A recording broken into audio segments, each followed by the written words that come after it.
فطرہ کتنا ادا کریں۔ تو فطرے کے متعلق کچھ باتیں سمجھ لیں۔ حضرت عبداللہ بن عباس رضی اللہ تعالیٰ عنہ فرماتے ہیں کہ رسول اللہ صلی اللہ علیہ وسلم نے فطرے کو ضروری قرار دیا ہے، فطرے کو ضروری قرار دیا ہے، اور فطرے کے 4 مقصد ہیں۔ سب سے پہلا مقصد یہ ہے کہ روزے کے درمیان جو غلطی ہو گئی، جو کوتاہی ہو گئی، جو بھول چوک ہو گئی، جیسا کہ کبیرہ گناہوں سے تو آدمی بچ جاتا ہے،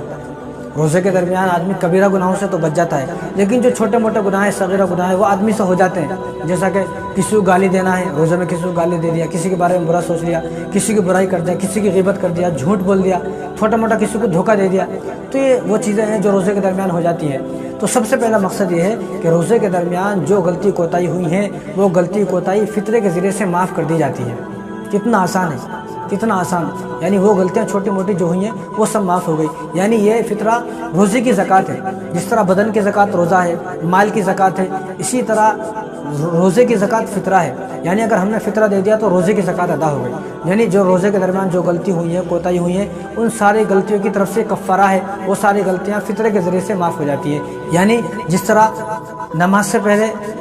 ہم سنتیں پڑھتے ہیں، نفل پڑھتے ہیں، کیوں پڑھتے ہیں سنت اور نفل؟ اس لیے کہ فرض نماز میں اگر کوئی کمی رہ گئی تو قیامت کے دن ان فرض نماز میں جو کمی رہ گئی، قیامت کے دن ان نفل سے، ان سنتوں سے اس کمی کو پورا کر دیا جائے۔ وہ کمی جو فرض نماز کے اندر ہو گئی ہے وہ ان سنت اور نفل سے پوری ہو جائے گی، اس لیے سنت اور نوافل پڑھتے ہیں۔ اسی طرح ہماری روزے کی کمی بھی فطرے کے ذریعے سے ختم کر دی جائے گی، فطرے کے ذریعے سے پوری کر دی جائے گی۔ یہ پہلا مقصد ہے۔ اور دوسرا مقصد کیا ہے؟ یہ اللہ تعالیٰ کا شکر ادا کرنا ہے کہ اللہ تعالیٰ شکر ہے مجھے ایک رمضان اور ملا، مجھے ایک رمضان کے پورے روزے رکھنے کی توفیق ہوئی، اللہ تعالیٰ شکر ہے کہ اس ایک رمضان کے ملنے کے شکرانے میں یہ فطرہ ادا کرنا ہے، یہ دوسرا مقصد ہے۔ اور تیسرا مقصد کیا ہے؟ کہ غریب کی بھی عید ہو جائے، کسی یتیم کی بھی عید ہو جائے، کسی بیوہ کی بھی عید ہو جائے، جو ہماری بستی میں غریب اور یتیم ہے اس کی بھی عید ہو جائے، جس طرح ہماری عید ہو رہی ہے، ہم نئی نئی چیزیں لا رہے ہیں، اس طرح اس غریب کی بھی عید ہو جائے، وہ بھی اپنے لیے کچھ چیزیں لا لیں، کچھ اپنے لیے عید کا انتظام کر لے، سوئیوں کا انتظام کر لے، شیر خورما کا انتظام کر لے، اپنے لیے کپڑے کا انتظام کر لے، چپل کا انتظام کر لے، ٹوپی کا، کرتا پاجامے کا، جو بھی ہے وہ اپنے لیے اس کا انتظام کر لے، اس لیے غریب کی بھی مدد ہو جائے۔ یہ تیسرا مقصد ہے، غریب کی مدد کے لیے فطرہ دیا جاتا ہے۔ اور چوتھا مقصد وہی ہے جو میں نے پہلے بتایا، یہ فطرہ روزے کی زکوٰۃ ہے،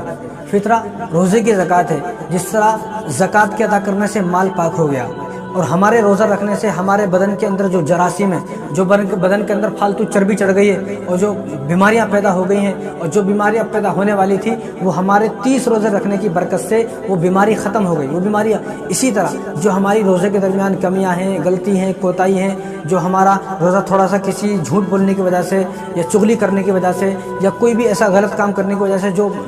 تھوڑا بہت روزہ ناپاک ہو گیا ہے، تھوڑا بہت روزہ گندا ہو گیا ہے، تو فطرہ ادا کرنے کی وجہ سے ہمارا روزہ پاک ہو جائے گا، ہمارے روزے کی زکوٰۃ نکل گئی، فطرہ ادا کرنے کی وجہ سے روزہ بالکل پاک ہو گیا، روزے کے اندر جو کمیاں ہوئی وہ کمیاں بھی پوری ہو گئی۔ یہ 4 مقصد ہیں فطرہ ادا کرنے کے۔ اور فطرہ کس کو دینا ہے؟ فطرہ ہر اس شخص کو دینا ہے جس کے پاس 5 چیزیں ہوں گی، جس کے پاس 5 چیزیں ہوں گی اس کو فطرہ ادا کرنا ہے۔ سب سے پہلے سونا، چاندی، نقدی، یعنی جو مال اس کے پاس نقد رکھا ہوا ہے، نقد پیسے، اور مال تجارت، اور ضرورت سے زیادہ سامان جو گھر کے اندر ہے، یعنی یہ وہ 5 چیزیں۔ سونا اتنا ہو کہ 52.5 تولہ چاندی اس سے خرید سکتا ہو، یا 52.5 تولہ چاندی ہو، یا اتنے پیسے ہوں کہ جن پیسوں سے وہ 52.5 تولہ چاندی خرید سکتا ہو، یا اس کے پاس 2 گھر ہیں، ایک گھر اس کے کام میں رہتا ہے، دوسرا گھر ہے اس گھر کی قیمت اتنی ہے کہ جس سے 52.5 تولہ چاندی خرید سکتا ہے، یا کوئی دکان ہے، دکان کے اندر اتنا سامان ہے کہ اس سامان کی مقدار 52.5 تولہ چاندی تک پہنچتی ہے۔ یہ 4 چیز۔ 5ویں چیز، گھر کے اندر فالتو سامان ہے، گھر کے اندر ضرورت سے زیادہ سامان ہے، 2 جوڑے آدمی کی ضرورت کے لیے کافی ہے، 2 برتن کھانا کھانے کے لیے آدمی کی ضرورت کے لیے کافی ہے، 1 فون آدمی کی ضرورت کے لیے کافی ہے، اور آدمی کے لیے 1 گھر کافی ہے، لیکن 1 گاڑی آدمی کے لیے کافی ہے، لیکن ایک آدمی کے پاس 2 گاڑیاں ہیں، 2 کار ہیں، 2 بائک ہیں، 2 فون ہیں، اور جوڑے سے الماری بھری ہوئی ہے، اور برتنوں سے جو ہے وہ ڈنر سیٹ بھرے ہوئے ہیں۔ تو یہ وہ چیزیں ہیں، ان تمام چیزوں کو ملایا جائے گا۔ اگر ان تمام چیزوں کی قیمت اتنی ہوتی ہے کہ ان تمام چیزوں کی قیمت سے جو فالتو چیزیں ہیں، جو گھر میں وہ چیزیں ہیں جو ساری استعمال میں نہیں آتی ہے، 2 گاڑیاں ہیں، 1 گاڑی استعمال کی، 1 گاڑی ایسی کھڑی ہوئی ہے، کام میں نہیں آتی ہے، 10 15 20 جوڑے گھر میں بھرے ہوئے ہیں، لیکن 2 4 جوڑے کام میں آتے ہیں، باقی ایسے رکھے ہوئے ہیں، اور چپل جوتے ہیں، 1 جوڑی 2 جوڑی چپل بس ہیں، کافی ہے زندگی کے گزارنے کے لیے، لیکن 10 15 20 جوڑی چپلیں رکھی ہوئی ہیں۔ تو اس طرح جو چیزیں ہیں ان تمام چیزوں کی قیمت کو جوڑا جائے گا۔ یہ جو فالتو جو چیزیں ہیں ان تمام چیزوں کی قیمت کو جوڑ کر اگر اتنی ان کی مقدار ہوتی ہے کہ جس مقدار سے جن پیسوں سے 52.5 تولہ چاندی خرید سکتے ہیں، اس آدمی کے اوپر فطرہ واجب ہے، فطرہ ادا کرے گا۔ لیکن زکوٰۃ اور فطرے میں ایک مسئلہ ہے، وہ سمجھ لیں، زکوٰۃ کے لیے سال گزرنا ضروری ہے۔ زکوٰۃ کے لیے 1 سال گزرنا ضروری ہے، یعنی زکوٰۃ جب ادا کرے گا جب اس مال پر سال گزر جائے گا، سونے پر، چاندی پر، مال تجارت پر سال گزر جائے گا تو زکوٰۃ ادا کرے گا۔ فطرے کے لیے ایسا نہیں ہے، فطرے کے لیے سال گزرنا ضروری نہیں ہے۔ اگر کسی آدمی کے پاس عید کے دن، عید کی نماز سے پہلے اگر کسی آدمی کے پاس اتنا پیسہ، اتنا سونا، اتنا چاندی کہیں سے آ گیا کہ اس سے 52.5 تولہ چاندی خرید سکتا ہے، عید سے پہلے اگر اتنا مال آ گیا تو اس آدمی پر فطرہ واجب ہے، فطرہ ادا کرے گا۔ اس کے لیے سال گزرنا ضروری نہیں ہے۔ اگر عید کے دن نماز سے پہلے آ گیا، آج ہی آیا ہے، آج ہی کسی آدمی کے پاس 50,000 روپے ہے، اب یہ فطرہ ادا کرے گا۔ تو یہ 5 چیزیں اچھی طرح ذہن میں بٹھا لیں، یہ 5 چیزیں جس کے پاس ہیں اور ان پر سال گزرنا ضروری نہیں ہے،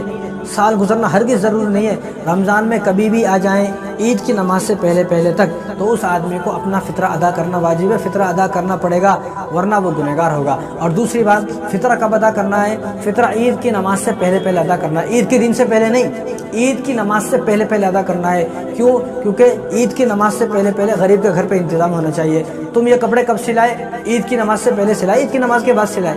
جب ہمارے کپڑے عید سے پہلے آ گئے، جب ہماری چپل، جوتی، ہمارے کپڑے، ہمارے شیر خرمے کا سامان، ہمارا کھیر کا سامان اور ہمارے گھر کے تمام چیزیں عید سے پہلے آ گئی، تو ہمیں فطرہ بھی عید کی نماز سے پہلے ادا کرنا ہے، عید کی نماز کے بعد نہیں، عید کی نماز سے پہلے 2-4 دن پہلے دے دیں۔ حضرت عبداللہ بن عمر رضی اللہ عنہ فرماتے تھے کہ میں تو ہمیشہ 4-5 دن پہلے اپنا فطرہ ادا کرتا ہوں، اور حضور کی بھی عادت یہ تھی کہ وہ ہمیشہ پہلے، یعنی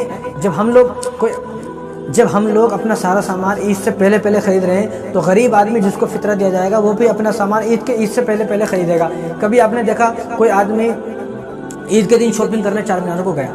عید کے دن کوئی آدمی مارکیٹ گیا، کیا میں آج کپڑے لینے گیا، عید کے دن کپڑے لینے جا رہا ہے، عید کے دن چپل لینے جا رہا ہے، عید کے دن کھیر کا سامان لینے جا رہا ہے، عید کے دن دودھ لینے جا رہا ہے، ایسا کوئی نہیں کرتا ہے۔ ہر آدمی اپنا عید کی جو تیاری ہوتی ہے، اپنا جو عید کا سامان ہوتا ہے وہ عید کی نماز سے پہلے عید کے دن سے پہلے ہی ادا کر لیتا ہے۔ سب اپنے سارے کام ایک دن پہلے ہی آدمی کر لیتا ہے۔ تو جس طرح ہم اپنے سارے کام عید کی نماز سے پہلے عید کے دن سے پہلے کر رہے ہیں، اس طرح فطرہ بھی عید سے پہلے دے دیا جائے، اور اس کا آخری جو ٹائم ہے وہ عید کی نماز سے پہلے۔ حضور نے ارشاد فرمایا، جس نے عید کی نماز سے پہلے اپنا فطرہ ادا کر دیا تو اس کا فطرہ ادا ہو گیا، اس کو صدقے کا ثواب مل گیا۔ لیکن جو عید کی نماز کے بعد ادا کرے گا تو اس کے لیے وہ عام صدقہ ہے۔ لیکن مسئلہ یہ ہے کہ جس آدمی نے عید کی نماز سے پہلے ادا نہیں کیا، کسی غفلت سے بھول گیا، تو اس کو حکم یہ ہے کہ وہ عید کی نماز کے بعد بھی ادا کرے گا۔ یہ نہ سوچے ارے اب تو ثواب نہیں ہے، اب کیا ادا کرنا ہے، ایسا نہیں، وہ عید کی نماز کے بعد بھی ادا کرے گا، اس کو ثواب تو کم ملے گا، لیکن حکم یہ ہے کہ اس کو ادا کرنا پڑے گا، نہیں کرے گا تو گنہگار ہوگا۔ اور جو فطرہ دینا ہے وہ 4 چیزوں سے دینا ہے۔ نمبر 1،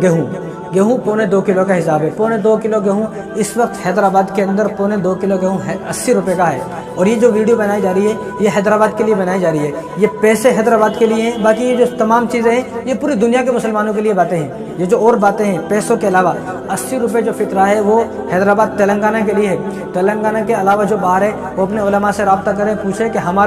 ہمارے جو شہر ہے، ہمارے شہر کا، یعنی ہر شہر کا الگ حساب ہوتا ہے۔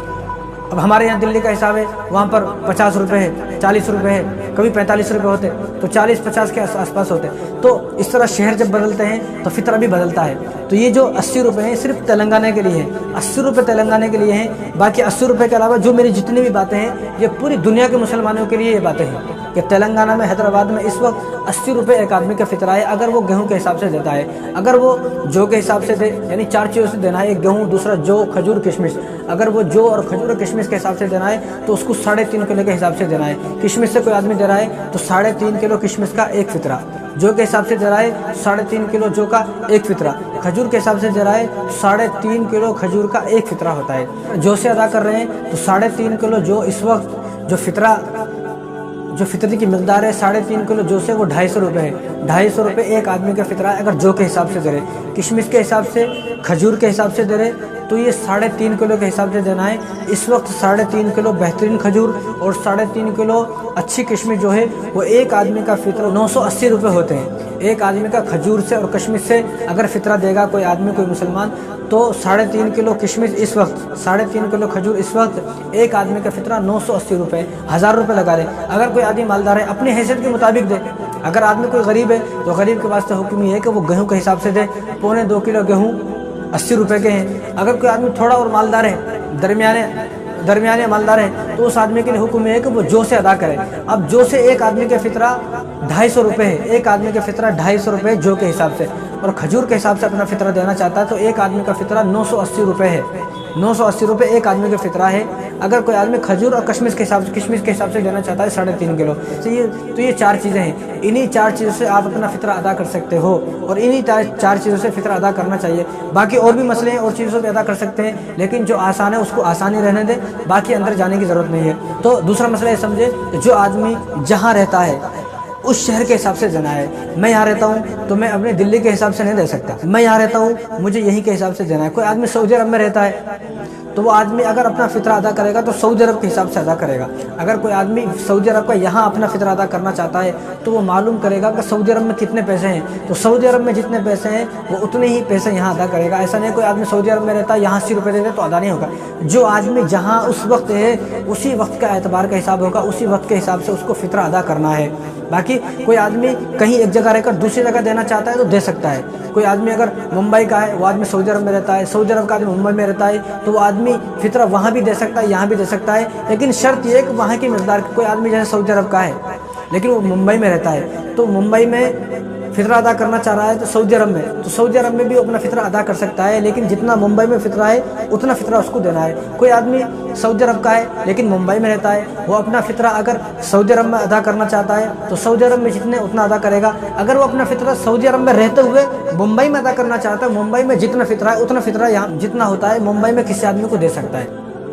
ایسا نہیں ہے کہ آدمی جہاں رہے گا وہیں دینا ہے، بس اس کے حساب سے دینا ہے۔ جو آدمی جس جگہ پر رہتا ہے اس جگہ پر کتنا فطرہ بن رہا ہے اتنا فطرہ دینا ہے، چاہے وہ کہیں بھی دے دے، چاہے یہاں دے دے، چاہے وہ دوسرے ملکوں میں دے دے، دوسرے دیش میں دے دے، دوسرے شہر میں دے دے، لیکن دینا اتنا ہے جتنا اس مقام پر رہتے ہوئے جتنا فطرہ بن رہا اتنا فطرہ کہیں بھی پوری دنیا میں کہیں بھی دے سکتا ہے، لیکن دینا اتنا ہی ہے جتنا وہاں رہتا ہے۔ ایسا نہیں کہ جو آدمی جہاں ہے اس کو وہیں دینا ہے، مرضی آپ کی کہیں بھی دے سکتے ہو، لیکن بس اس میں 2 باتیں ہیں۔ ایک بات یہ ہے کہ جو آدمی جہاں رہتا ہے اس کا حساب لگانا ہے، دوسری بات یہ ہے کہ کہیں بھی دے سکتا ہے، جہاں اس کا دل کرے وہاں دے سکتا ہے۔ اور دوسری بات دیکھو،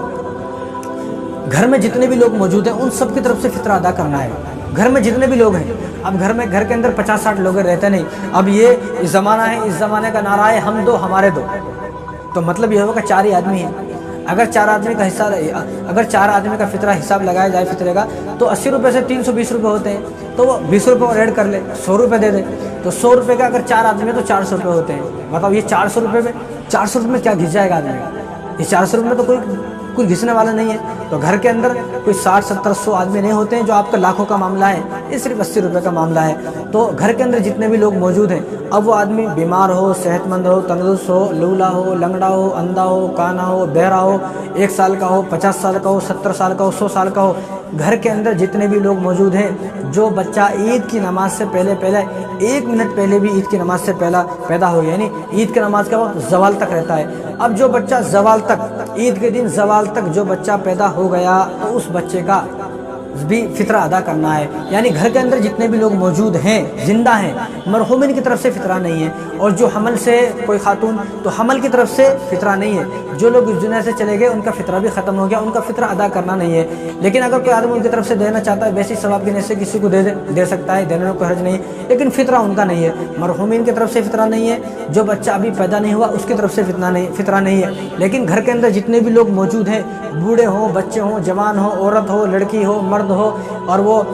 بیمار ہو، وہ چارپائی پہ ہو، ہاسپٹل میں ہو، چاہے وہ کہیں بھی ہے، جتنے بھی لوگ گھر کے اندر موجود ہیں ان تمام کی طرف سے، چھوٹے سے لے کر بڑے تک سب کی طرف سے آپ کو فطرہ ادا کرنا ہے۔ دوسرا مسئلہ اس میں یہ سمجھیں کہ کوئی آدمی روزہ رکھے نہ رکھے، بعض لوگوں کا خیال یہ ہے کہ میں روزہ نہ رکھا، میں کہیں کو فطرہ دینا۔ فطرہ ہر مسلمان کی طرف سے ہے، جو آدمی روزہ رکھا ہو یا نہ رکھا ہو، جو آدمی صاحب نصاب اس دن بن گیا اس آدمی کی طرف سے فطرہ ہے۔ عید کے دن جس آدمی کے پاس اتنا پیسہ آ گیا جس کو بیچ کر وہ یعنی جن پیسوں سے وہ 52.5 تولہ چاندی خرید سکتا ہے، یہ آدمی فطرہ ادا کرے گا۔ اور فطرہ کا مسئلہ کوئی ایسا نہیں ہے کہ کوئی مجھ پہ ہے یا نہیں ہے، جائز ناجائز کا مسئلہ نہیں ہے۔ ہمارے استاد فرماتے ہیں کہ یہ مسئلہ جو ہے یہ غیرت کا مسئلہ ہے، یہ ضمیر کا مسئلہ ہے، ضمیر زندہ ہے، غیرت تھوڑی بہت باقی ہے، شرم و حیا تھوڑی بہت باقی ہے تو وہ آدمی دے گا۔ 80 روپے میں ایک آدمی یہ سوچنے لگے میرے اوپر نہیں ہے، بتاؤ 80 روپے میں ایک آدمی یہ سوچنے لگے کہ میں غریب ہوں،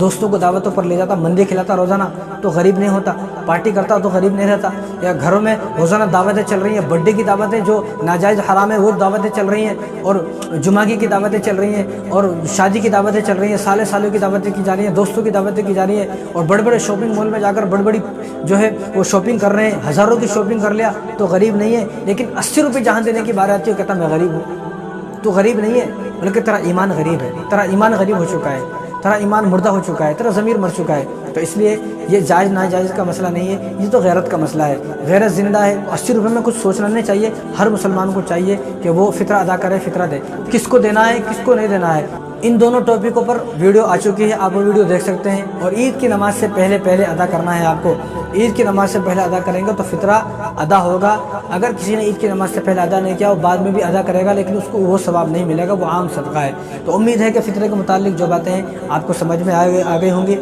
تو اللہ تبارک و تعالی ہم سب کو عمل کرنے کی توفیق عطا فرمائے۔ السلام علیکم ورحمۃ اللہ وبرکاتہ۔